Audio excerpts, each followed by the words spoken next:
we welcome Fred Weinstein, who has had a very deeply moving and a little bit serendipitous year with JRC. Welcome, Fred.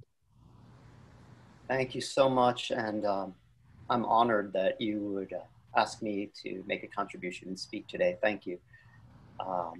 I wasn't looking for a community, certainly not JRC. I mean, I've lived in the neighborhood for 14 years and have driven by, but never really thought twice about it.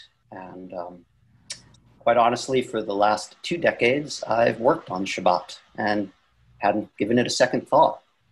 Didn't even really give Shabbat a second thought. And then, as life would have it, I, a year and a half ago, injured myself at work and required shoulder surgery, which took a while to get.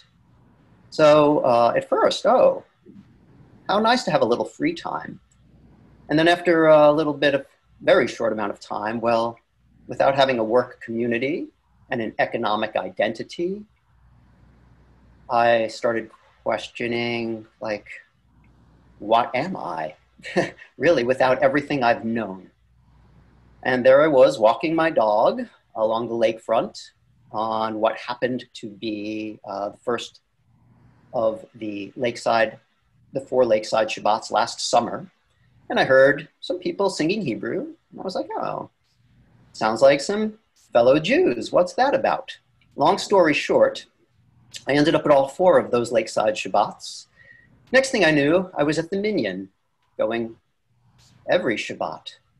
And next thing I knew, I was studying the Torah tropes with Cantor Howard. And then the next thing I knew, my father was ill in the hospital in New York last February, this past one, right at the time I was studying the Torah tropes. And what I didn't know is I'd be going back to be with him on the last night of his life. And that studying the Torah tropes were a spiritual meditation that saved me, quite honestly. And through having attended the Minyan, I knew enough to whisper the Shema in my father's ear, as well as let him know I was studying Torah and recite the first line of the Torah in Hebrew in his ear as well, and saw him shake his head in acknowledgement, even though he couldn't move much at all.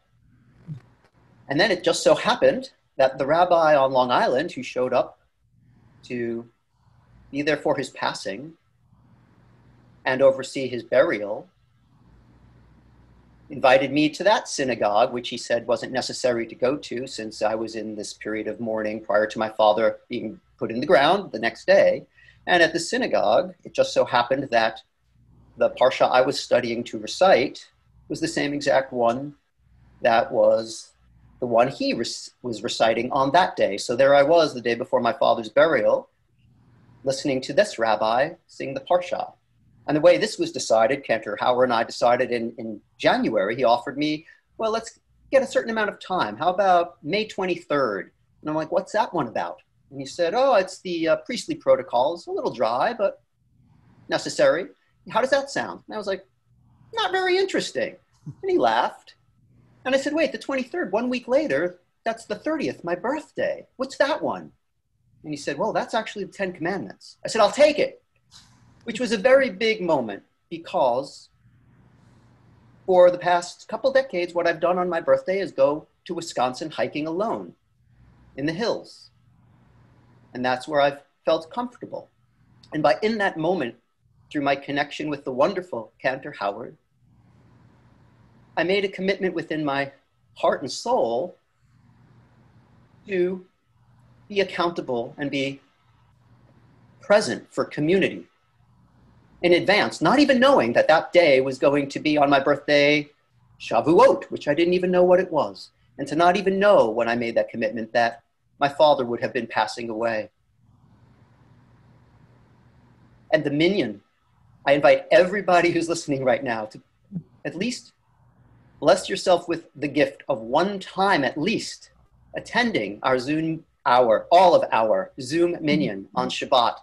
The blessings I've received from the people I've connected with have been beyond measure. When I returned from Long Island, the Minyan held a shiva at my condo in honor of my father, Bernie Weinstein, for which I am eternally and exceptionally grateful beyond words. I've, in 14 years of living in my home, have never felt it to be more of a home. And